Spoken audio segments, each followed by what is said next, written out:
안녕하세요. 알기 쉬운 성경 이야기. 오늘은 여러분과 함께 사무엘상을 함께 나눠 보려고 합니다. 사무엘상은 사무엘하와 원래 한 권이었습니다. 그러나 워낙 방대한 분량을 가지고 있어서 상하로 나누어지게 되는데요. 사무엘상은 사무엘이 썼다. 그리고 사무엘하는 나단이 썼을 것이다 라고 이스라엘에서는 이렇게 저자를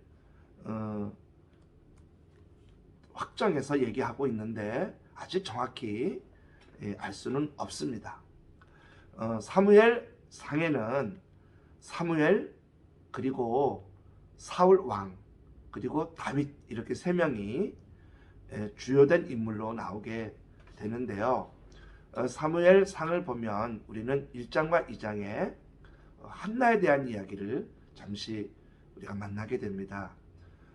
출애굽기에 보면 이스라엘 나라는 참 모세가 대단히 중요한 인물인데 출애굽기에 보면 그 모세에 대한 이야기를 하면서 모세의 어머니의 이야기가 나오게 됩니다.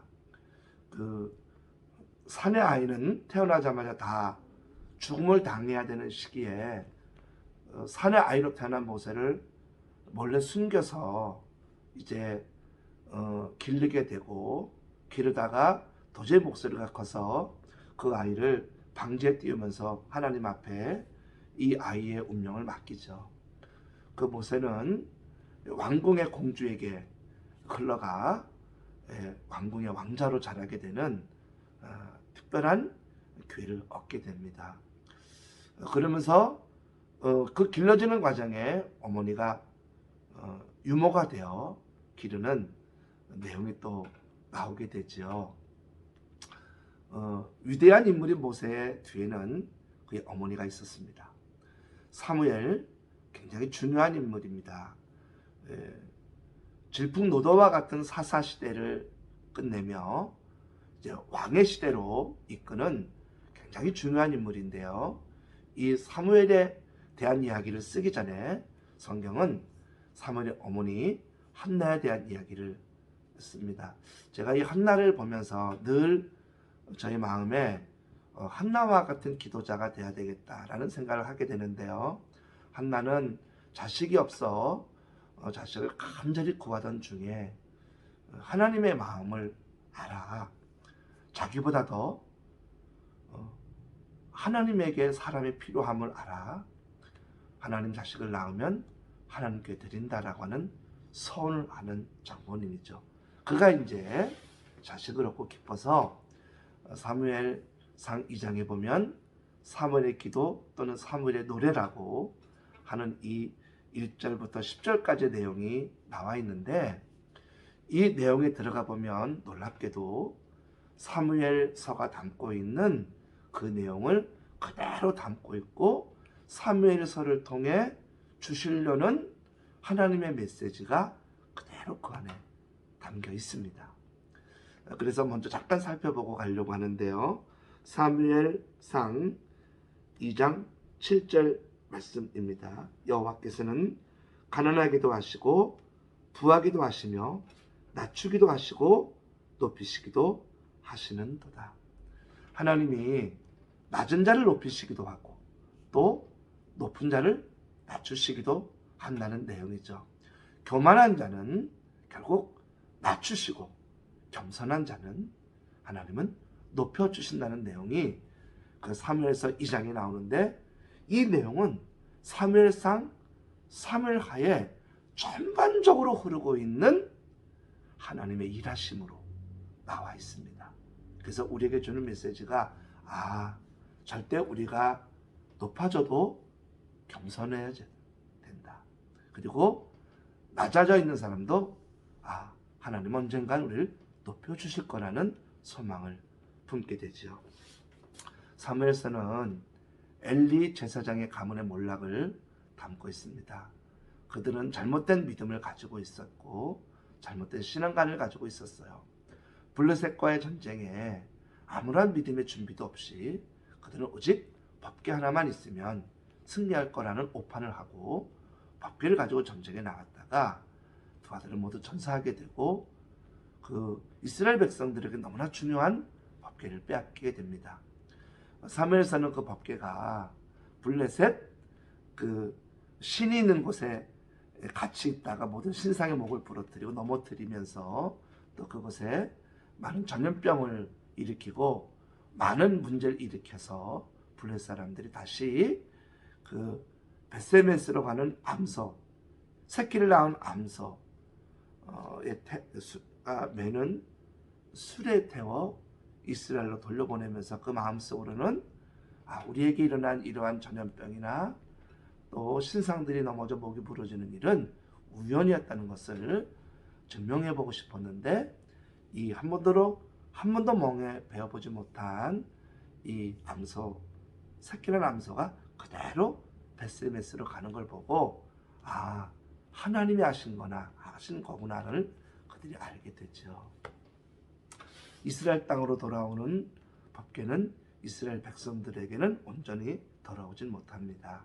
왜냐하면 아직 이스라엘 백성들이 하나님의 법궤를 맞아들일 준비가 되어 있지 않았기 때문입니다. 그것을 이스라엘 백성들이 알기에 하나님의 은혜를 사모하는 간청을 엘리 제사장 가문에 뒤이어 대제사장이 된 사무엘에게 요청하게 되지요. 그래서 사무엘은 사무엘상 7장에 이스라엘 백성들에게 우리 모두 다 미스바에 모여서 회개하자. 우리가 우상도 가지고 있으면서 하나님의 은혜를 사모할 수 있겠나? 우상의 모든 물건들을 다 버리고 우리가 하나님 앞에 회개하여 오직 하나님만 섬기는 백성들이 되자 하면서 간절한 마음으로 그들이 회개하는 영적 대각성 운동을 일으키게 됩니다. 그 영적 대각성 운동을 일으킨 중에 블레셋은 이스라엘을 쳐들어오게 되죠. 미스바 방에 모였으니까 굳이 곳곳에 찾아다니며 이스라엘 백성들을 물리칠 게 아니라 한 곳에 모였으니 우리가 이길 것이다 하고 쳐들어왔는데 웬걸요. 이스라엘 백성들은 하나님이 계셨습니다. 하나님은 놀라운 능력으로 그 모든 블레셋 군대를 무찌르게 되죠. 그때 이스라엘 백성들은 알았습니다. 오직 하나님만 섬겨야 될 것을. 맞습니다. 우린 오직 주님만 섬겨야 됩니다. 우리 안에 다른 마음이 있다면, 우리 안에 다른 것에 대한 기대가 있다면 사무엘이 미스바에 모여서 모든 우상의 신상들을 버리고 불태우고 오직 하나님만 바라보라 했듯이 오직 하나님만 바라보는 그러한 그 믿음이 우리 안에 가득하면 하나님의 역사는 우리에게, 우리의 가정에 함께 하실 것임을 믿습니다. 이렇게 잘 나가면 좋았는데 또 사무엘이 잘 하나님의 은혜로 통치를 잘했는데 사무엘도 나이가 늙고 이제 사무엘 뒤를 이어 그의 아들들이 이제 이스라엘 백성들을 이끌어야 되는데 그 아들들이 잘못됐어요. 너무나 잘못하는 일을 하였기에 결국은 이스라엘 백성들은 이들에게서 이스라엘 백성들의 미래를 볼 수가 없어서 왕을 요구하게 됩니다. 그때 결국 세워진 왕이 사울이었습니다. 사울은 왕이 될 때 참으로 겸손한 마음으로 왕이 되었죠. 왕이 된 이후에 그는 잘할 줄로 믿었는데 사무엘상 13장에는 그가 결정적인 잘못을 첫 번째 하게 됩니다. 그것은 바로 모든 전쟁에 앞서 사무엘을 모시고 예배를 드리고 해야 되는데 그가 기대한 시간에 사무엘이 오지 못했어요. 그런데 상황은 엄중했어요. 사무엘상 13장 5절에 보면 블레셋 사람들이 이스라엘과 싸우려고 모였는데 병거가 3만이요 마병이 6,000명이요 백성은 해변에 모래같이 많더라. 정말 깜짝 놀랄 상황이죠. 얼마나 군인이 많으면 해변에 모래 갖다 했겠어요.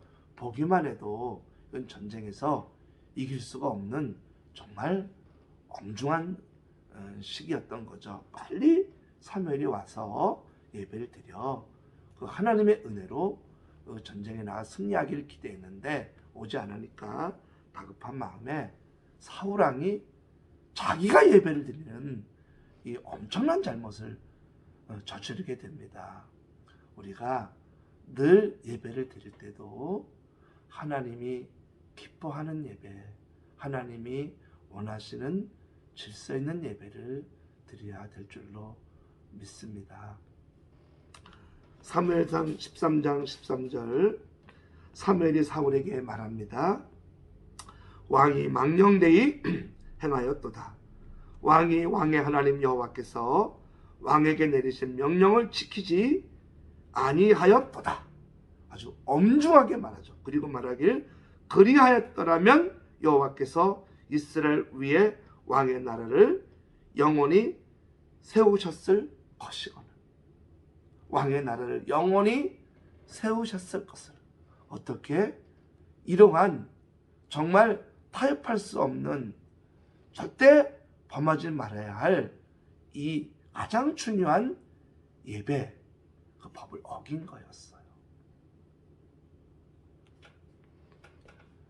이 엄청난 범죄를 저지른 이후에도 하나님은 그래도 사울왕을 지켜주셨는데, 그러나 또 하나 그가 잘못을 하게 됩니다. 그것은 바로 15장에 보면 아말렉과의 전투에서 사실은 모든 것을 진멸하라고 했는데 좋은 것을 취합니다.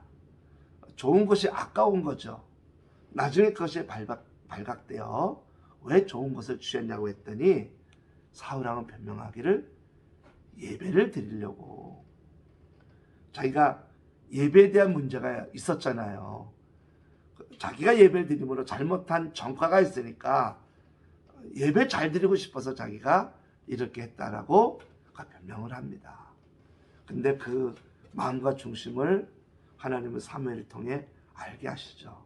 그래서 사무엘을 통해 그에게 이러한 말씀을 합니다. 순종이 제사보다 낫다. 순종함이 제사보다 낫다. 온전한 제사가 너무 귀하나 그러나 그보다 먼저 하나님은 순종의 제사를 보신다는 거죠. 저와 여러분에게 보시는 하나님은 순종의 제사가 우리 가운데 받으시기를 주님의 이름으로 축복합니다. 그 뒤에 하나님은 사울왕을 왕으로 세운 것을 후회하시고 사무엘을 통해 새로운 왕을 찾게 되지요. 사무엘상 16장에 보면 이새의 집에 찾아가 이제 그 아들들을 면접하게 되는데, 그때 12절을 보면 이의 사람을 보내어 들판에 이제 목동으로 자기 일을 하고 있는 이 사무엘이 왔으니까 얼마나 소중한 시간이에요. 그 사무엘이 거의 그들은 하나님을 보는 것 같았을 텐데요. 근데도 맡겨지니까 들판에서 자기를 하고 있던 다윗을 이제 부르게 됩니다. 그를 데려오매 그의 빛이 붉고 눈이 빼어나고 얼굴이 아름답더라. 여호와께서 이르시되 이가 그니 일어나 기름을 부으라 하시는지라. 하나님이 들판에서 목축을 하고 있는 다윗이 오니까 이가 크다. 내 마음에 드는 이가 크다. 우리가 살아가면서 이가 크다. 하나님으로부터 이렇게 인정받을 수 있는 정말 특별한 은혜가 우리에게 있기를 주님의 이름으로 축원합니다. 그는 사무엘상 17장에 보면 이스라엘이 절대적인 위기를 닥쳤죠. 많은 위기가 있었는데 특별히 골리앗이라는 장군 앞에 맥없이 두려움에 떠는 이스라엘 백성들을 대신해 그가 나가 골리앗과 싸우게 됩니다. 사무엘상 17장 45절 다윗이 블레 사람에게 이르되 너는 칼과 창과 단창으로 내게 나아오거니와 나는 만군의 여호와의 이름 곧 내가 모욕하는 이스라엘 군대 하나님의 이름으로 내게 나아가노라. 이가 크니라. 하나님이 선택하실 만한 이유가 있죠. 두려운 상황이었지만 이 다윗은 나는 내가 모욕하는 하나님의 이름으로 나는 나아간다. 나는 하나님의 이름을 걸고 우리는 전쟁에 나왔다. 우리가 사랑하는 성도 여러분, 우리가 어떤 일을 하더라도 하나님의 이름을 걸고 할 수 있기를 축복합니다. 우리가 기업을 경영하더라도 하나님의 이름을 걸고 경영할 수 있기를 축복합니다. 우리가 어떠한 직장을 다니더라도 하나님의 이름을 걸고 직장에서 일할 수 있기를 축복합니다. 이후의 이야기는 다윗은 연전연승 군대 장군으로 임명돼 연승을 하게 돼 백성들의 인기를 얻게 되고 사울왕은 인기를 잃어가다 보니 이 사울왕이 그 왕으로 세울 때 그 마음은 다 없어지고 악령이 들어 이제 이 다윗을 시기하고 미워해. 이후의 이야기는 쫓는 사울 도망다니는 다윗의 이야기로 사무엘 상의 이야기가 펼쳐집니다. 그 가운데 사울은 기회만 닿으면 다윗을 죽이려고 하고 다윗은 기회가 될 때마다 사울왕을 살려줍니다. 하나님의 사람은 다른 것 같아요. 기회가 되면 살리는 일을 합니다. 우리가 잘 알듯이 이때 다윗의 주옥 같은 시편의 시들이 나오게 되죠. 그 가운데 사람들은 하나님이 어디 있냐? 네가 그렇게 믿는 하나님이 너를 지금 살려주고 있냐라고 비참한 도망자의 삶을 사는 이 다윗을 비꼬면서 얘기했지만 그때마다 다윗은 하나님이 나와 함께 하심을 내가 믿습니다. 하나님, 저 물소리도 하나님의 소리로 제가 들려집니다. 아멘. 우리가 살아가면서 참으로 위기가 있고 힘들 때가 있는데 그때마다 주님이 함께 하시는 소리, 주님이 함께 하시는 현장의 모습들을 볼 수 있고 들을 수 있는 은혜가 있기를 주님의 이름으로 축원합니다. 사무엘상은 파란만장한 사울 왕의 죽음으로 끝나게 됩니다. 비참한 죽음이죠. 사무엘상 2장에 교만한 자는 낮추시고 겸손한 자는 높이신다는 그 말씀이 그대로 이루어지는 성경입니다. 사무엘 하는 그 이후로 왕으로 세워진 다윗의 이야기가 펼쳐지게 되지요. 사랑하는 성도 여러분, 우리는 어떤 사람이 되어야 할까요? 겸손해 하나님이 세워가는 사람들이 되기를 축복합니다. 그래서 하나님이 움직여 가시고 하나님이 결국은 지키시고 인도해 가시는 다윗 같은 하나님의 사람이 되길 주님의 이름으로 축원합니다.